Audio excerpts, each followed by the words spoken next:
President of the United States. Go, Mr. President. Let's go. And how long is it fair to expect American drivers to continue to pay a premium because of this war? Let me hear the second part of the question was, would it bring down the price? Will it bring down prices? And the war has pushed prices up. They could go as high as $200 a barrel, some analysts think. How long is it fair to expect American drivers and drivers around the world to pay that premium for this war? As long as it takes, so Russia cannot. As long as it takes, folks. That's how long you're going to pay those high gas prices. And believe me, it's going to take years and years and years. Welcome to GAMcast for July 1st, 2022.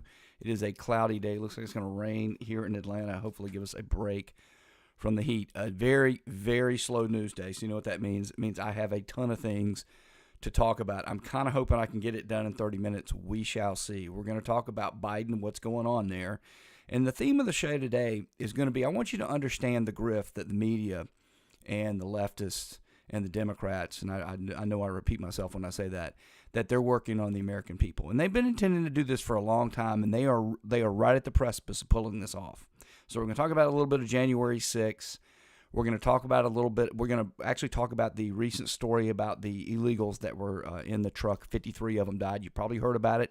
I wasn't going to cover it here, but it finally got into something that we do here. We don't do the typical stories that other people do, so I didn't really cover that, the fact that those illegals had died. But something came up today, so it's on our radar. So let's just real quickly debunk this Biden nonsense out there of him saying we're going to have to stay there as long as it takes. As you know, and those of you who've been listening for a while, those of you new may not know this, but I was against this whole Russia-Ukraine thing from the beginning. I saw it for the hoax it was right from the beginning, and longtime listeners know that I called it that. I lost a lot of listeners over that. I don't care. You're being hoaxed. It is none of our business over there. They're not a NATO member. It is a regional conflict.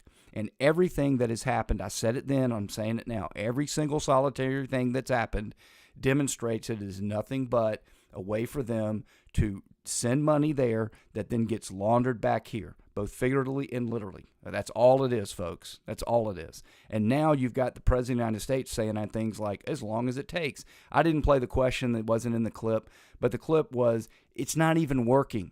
Right? And understand, what you're doing isn't working. Russia's winning the war. They're making more money now than they were before.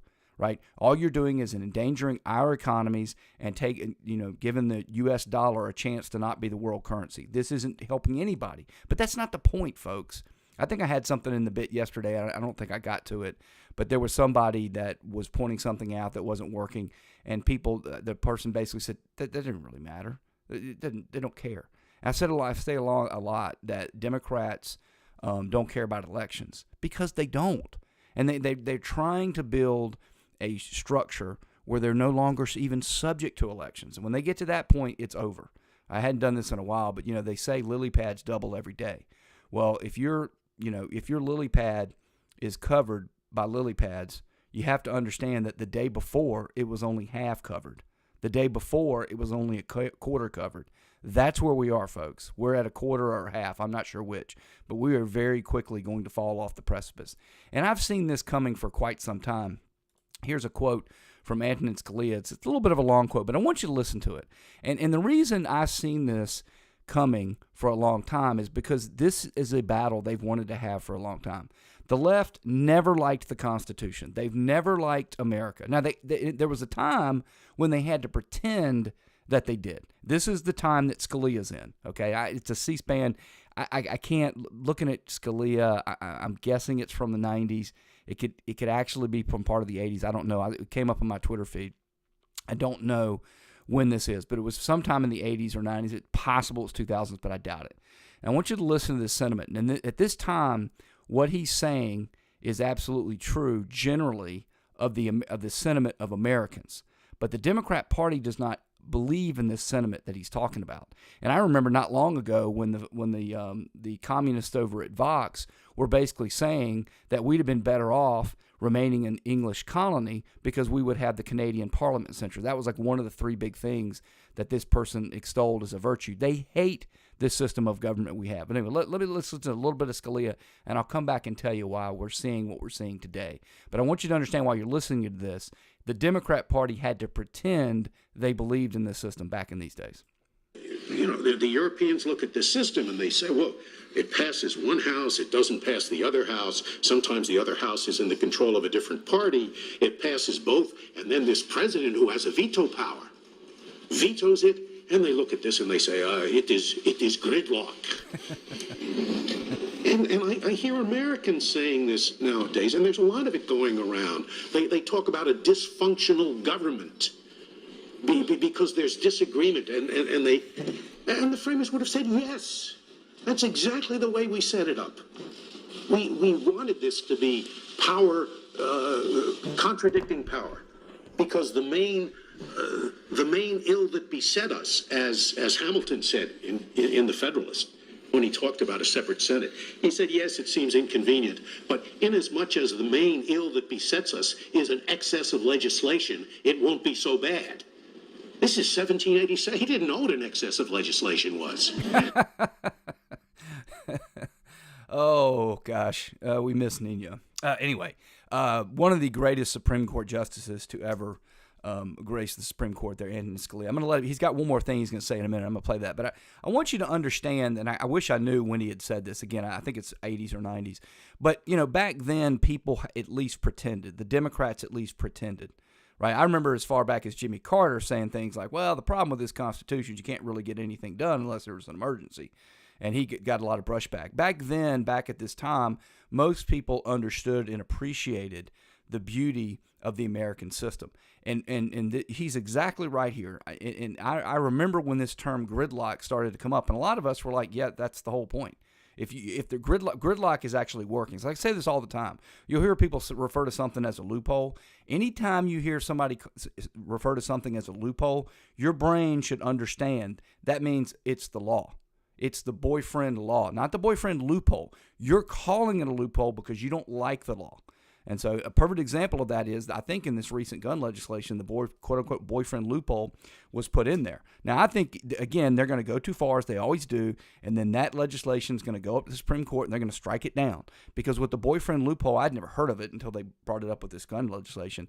Apparently, under the red flag laws, if it's a husband or family member, you can swear out a red flag and get that person's weapons taken unconstitutionally without due process.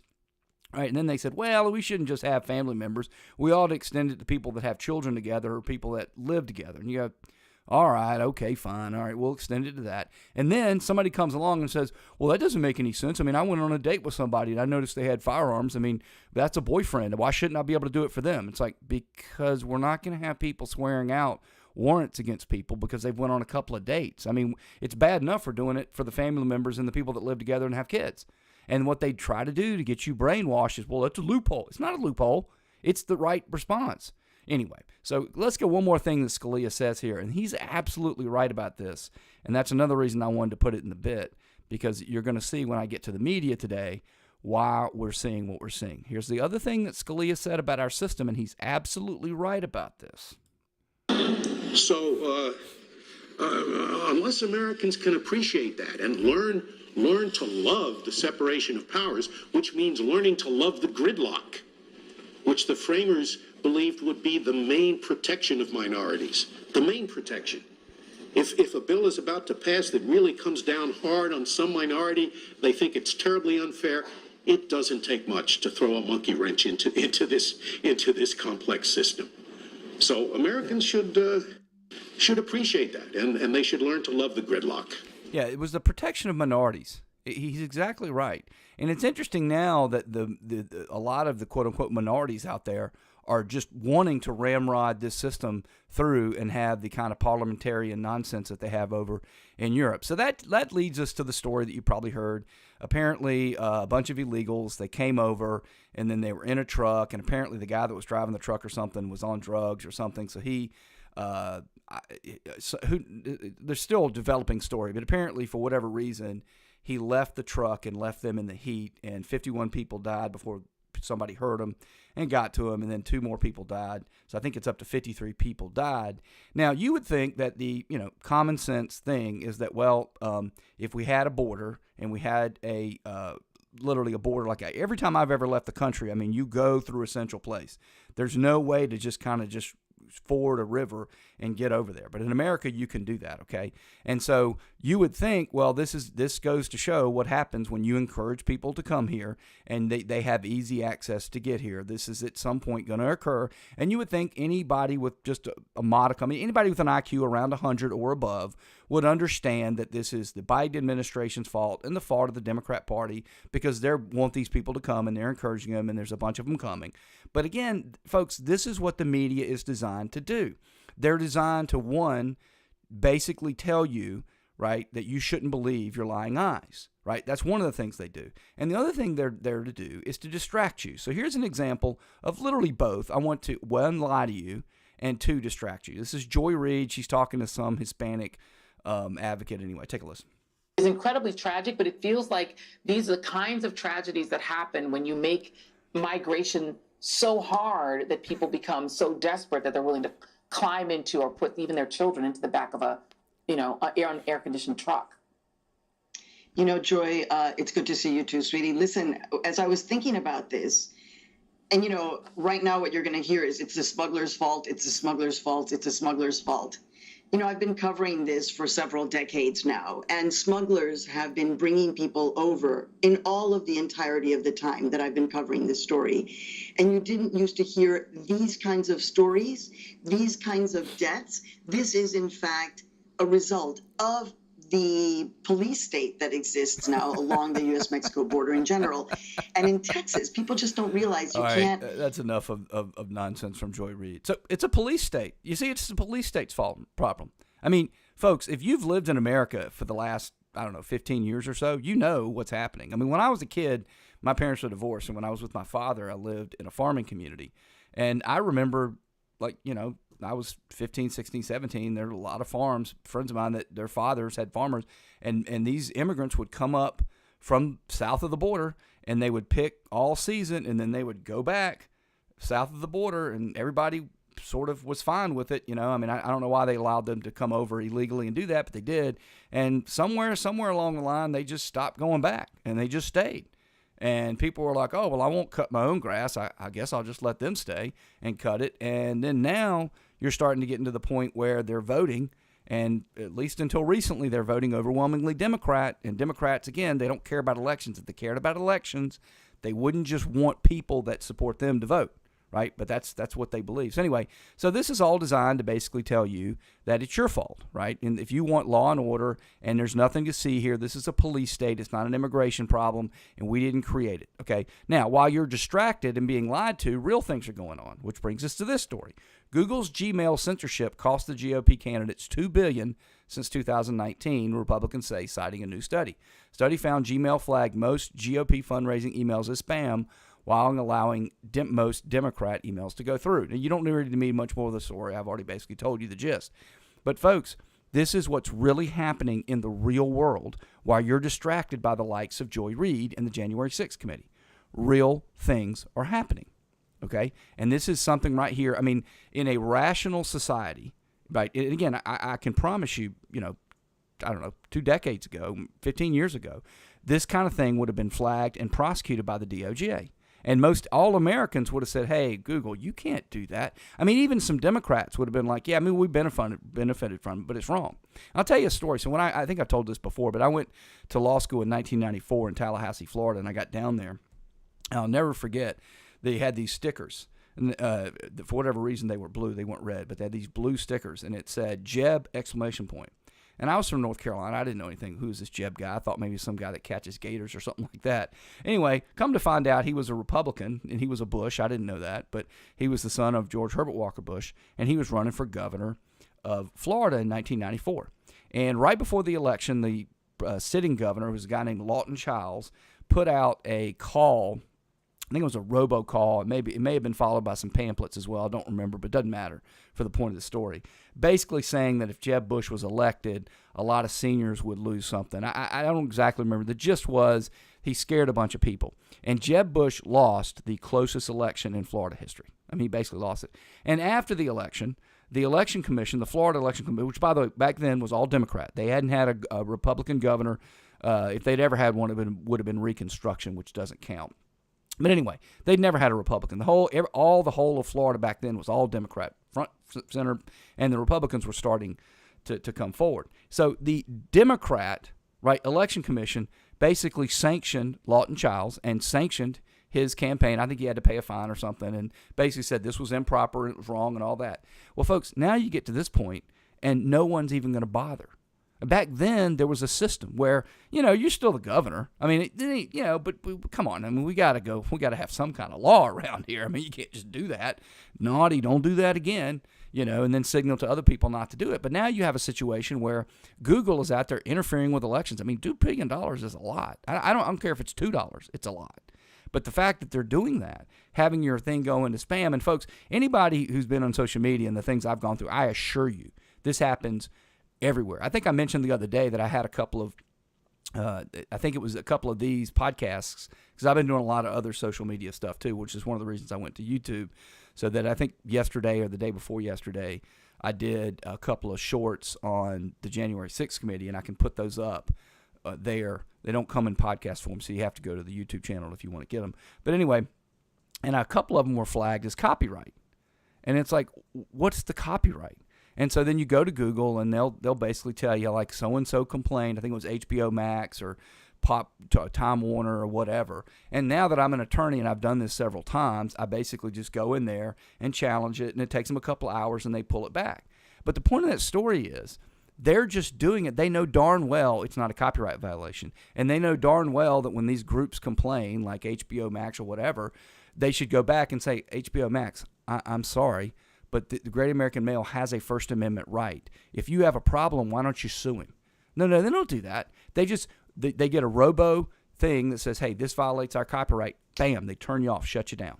And then the burden's on you to come back. How many people do you think they shut down that don't know First Amendment law, don't know copyright law, don't know how to get it reversed? And in the meantime, anyway, you get the idea.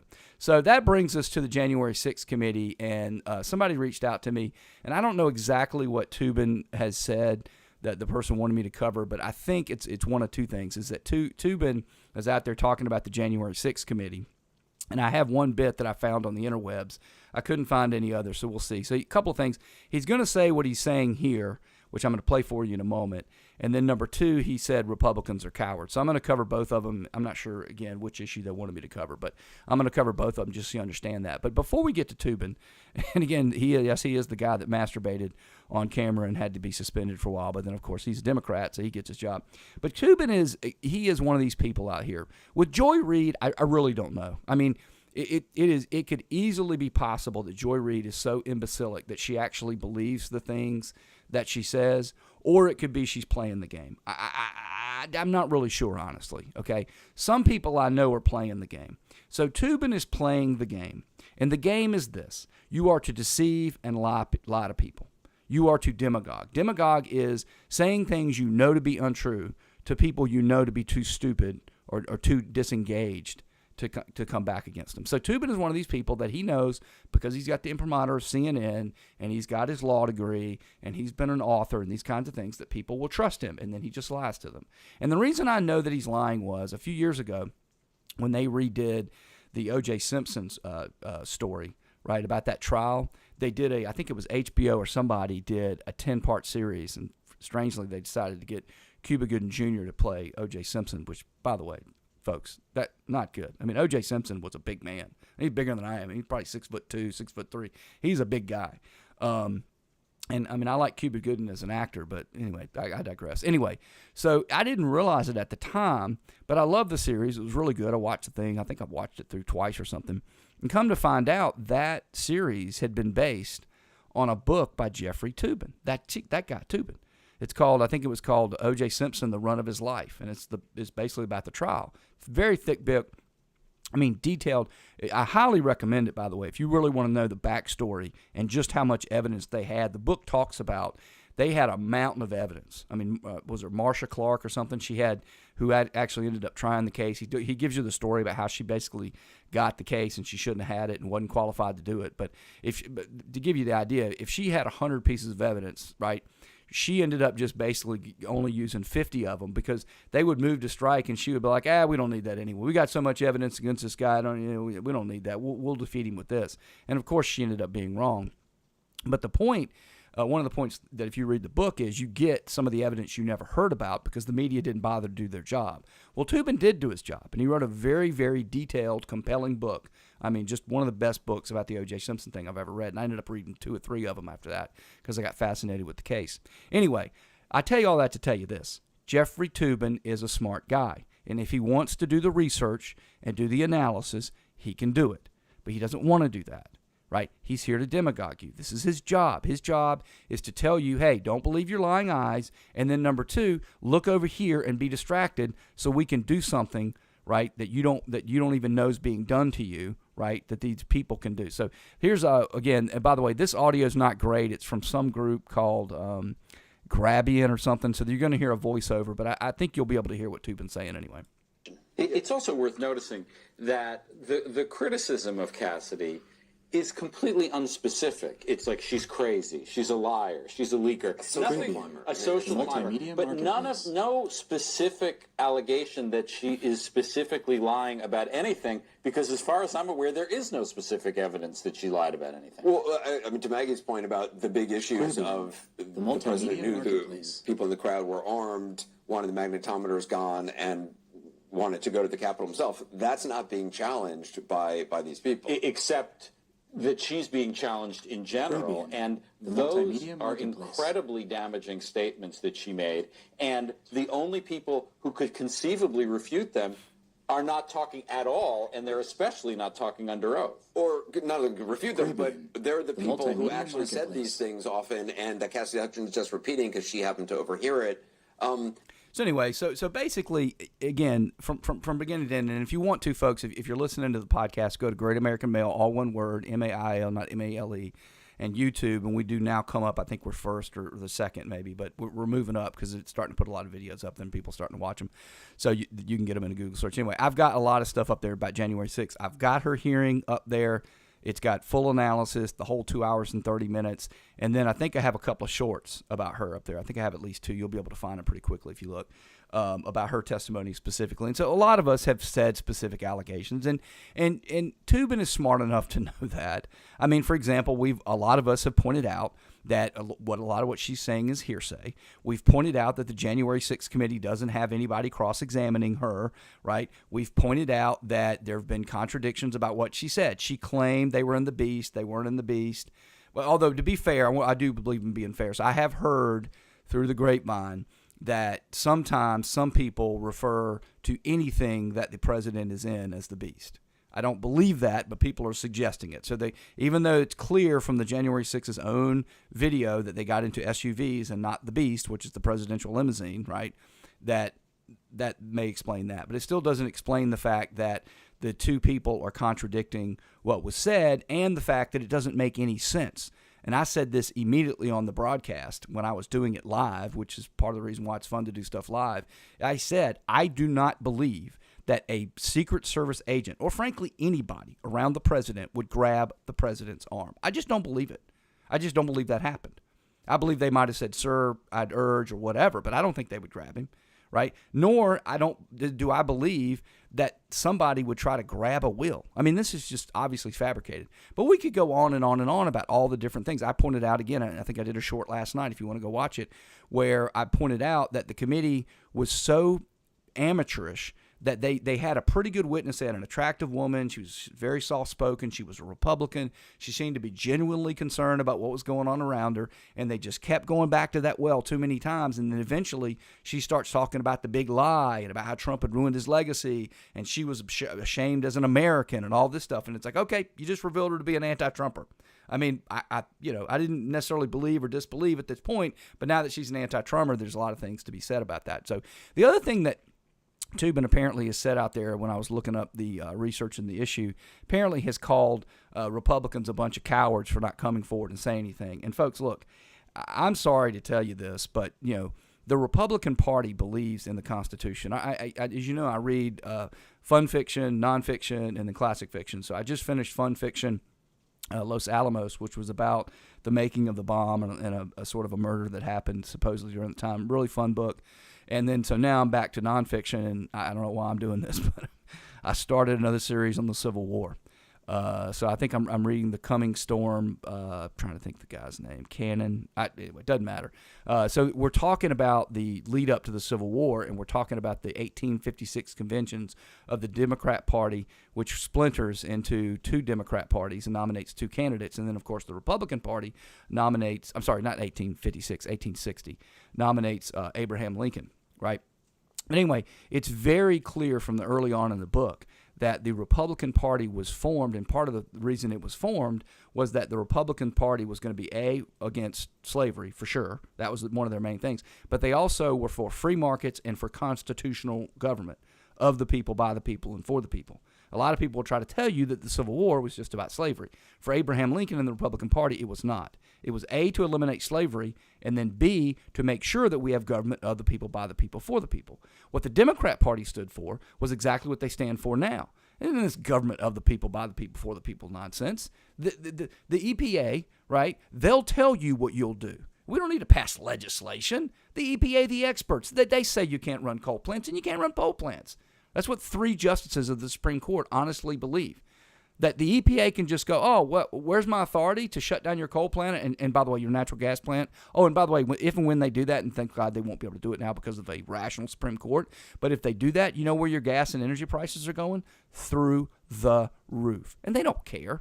Biden doesn't care about that. He's going to do it as long as it takes over there in Russia and Ukraine. You know why? Because you shouldn't be driving that car. You shouldn't be burning fossil fuels. The idea that they care is just incredible to me. But anyway, getting back to Jeffrey Toobin, the Republican Party has always cared about the Constitution. And it's like that, what's that movie, You Had Me at Hello? You had me at committee operating in secret with no minority representation of any kind, no ability to cross-examine, come out and you give presentations. Yeah, I'm against that. I don't care what you're presenting about. I'm against you from the very beginning.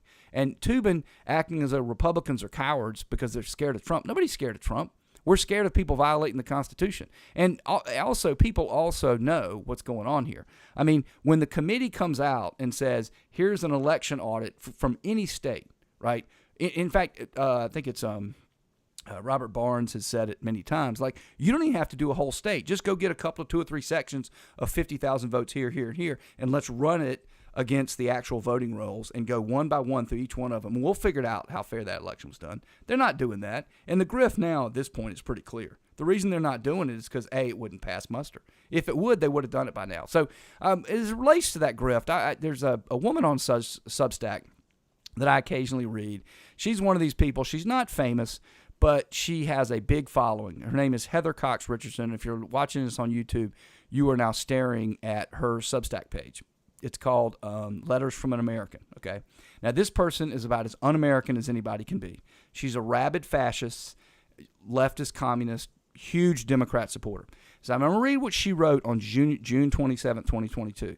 And this will explain to you how people like Toobin, he just does it on a larger scale, right? He does the lying on a larger scale. So again, if you want to, go watch my analysis, and you will see this in live time where I saw her, and I was told the same thing that Ms. Richardson told us here.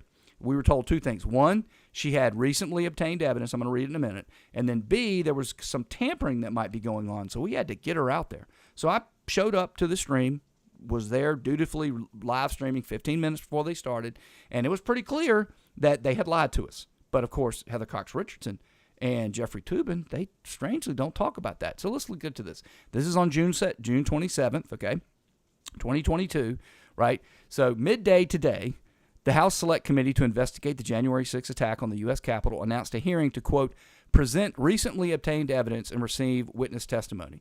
This is a surprise, and it was not until late today or tonight that reporters confirmed with their sources that the witness will be Cassidy Hutchinson, an aide to former President Trump's chief of staff, Mark Meadows.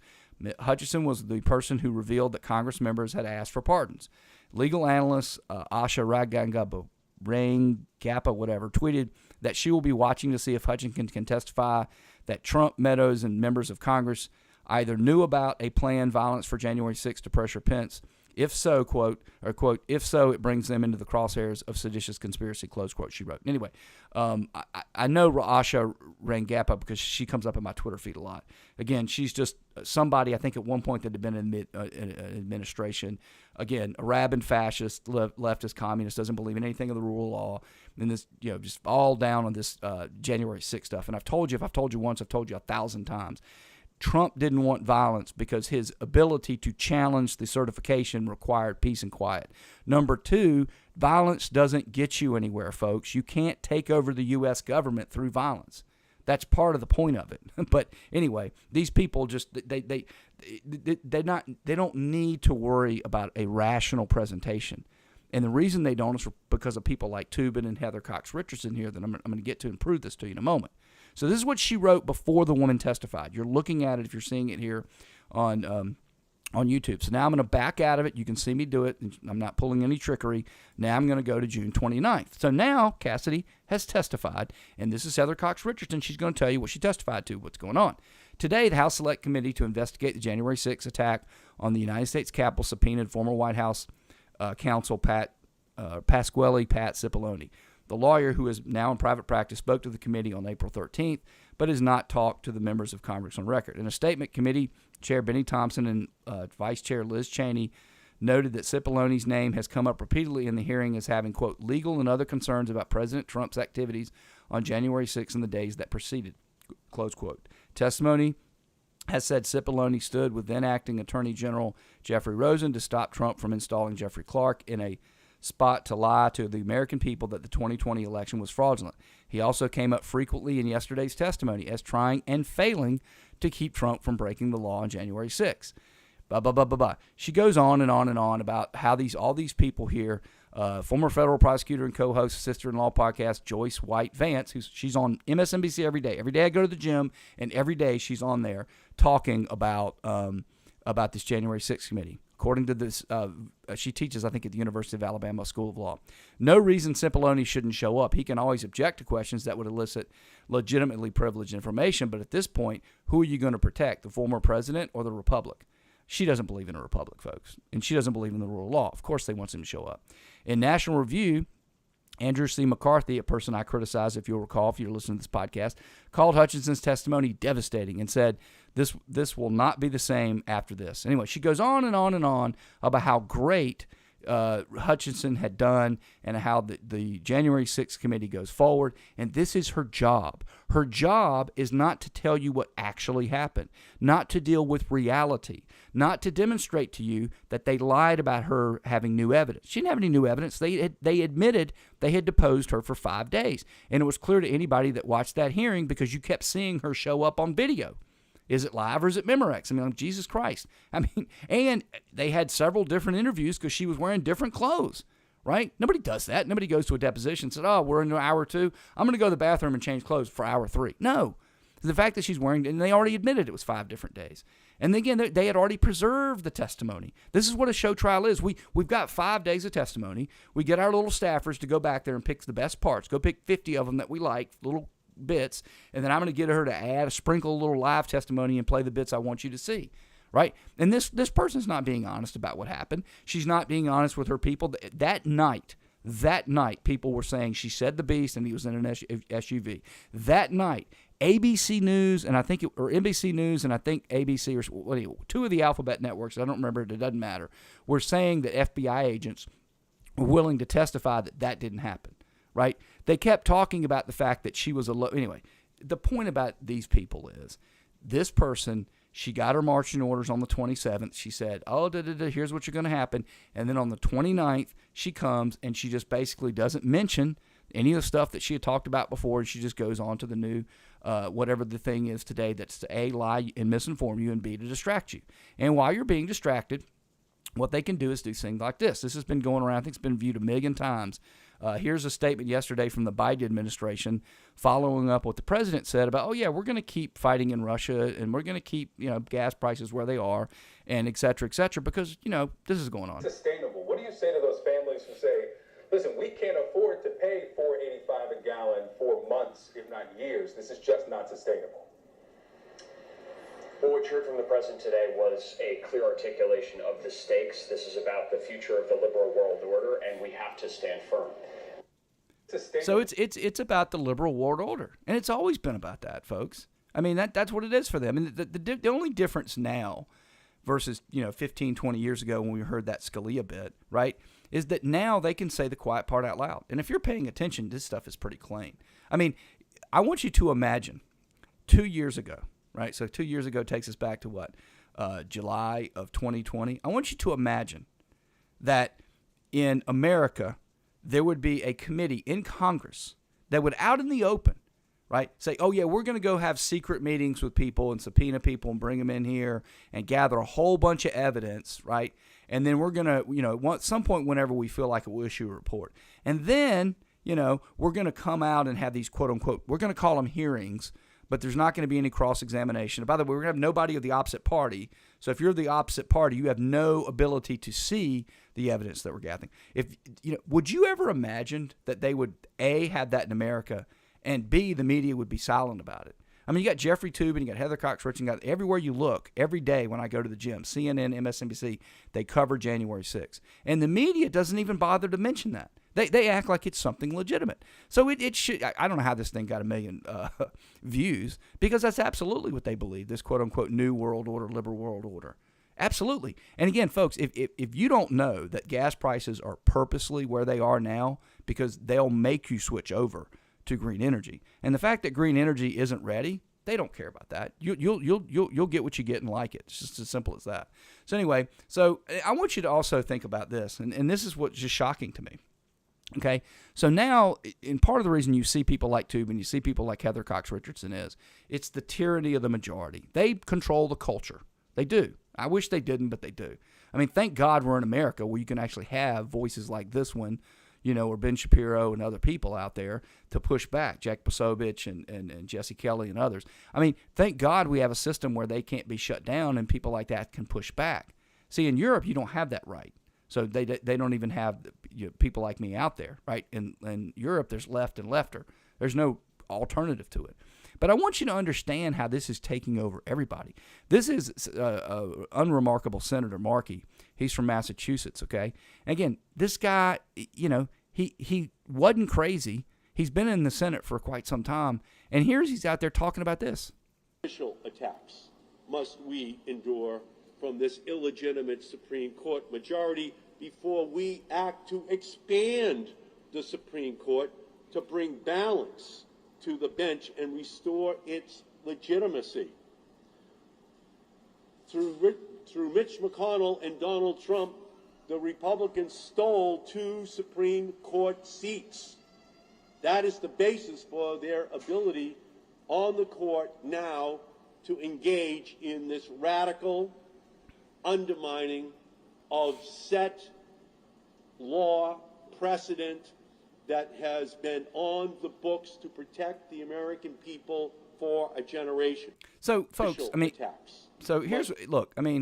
this is what happens. Once you get the mob started, and the mob has started, okay, you get people talking like this. And this is what he's expected to do, right? And until you figure out how to get the mob settled down, you're going to continue to get people like this guy.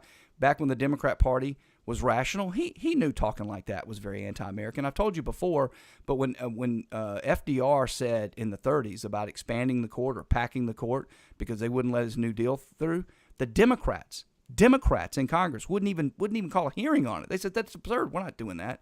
And the public, there was a huge backlash. I know that was like 70 years ago, but folks, there's no backlash this time. We might get it. So here's the last story I'm going to leave you with. The Sergeant of the Arms who died recently, the Senate Sergeant of the Arms said this recently before he died. This is the constant give and take of security planning. There is an opportunity to learn lessons from the events of January 6th. Investigations should be considered as to the funding and traveling what appears to be professional agitators. First Amendment rights should always be considered in conjunction with these investigations. Law enforcement coordination and... You heard.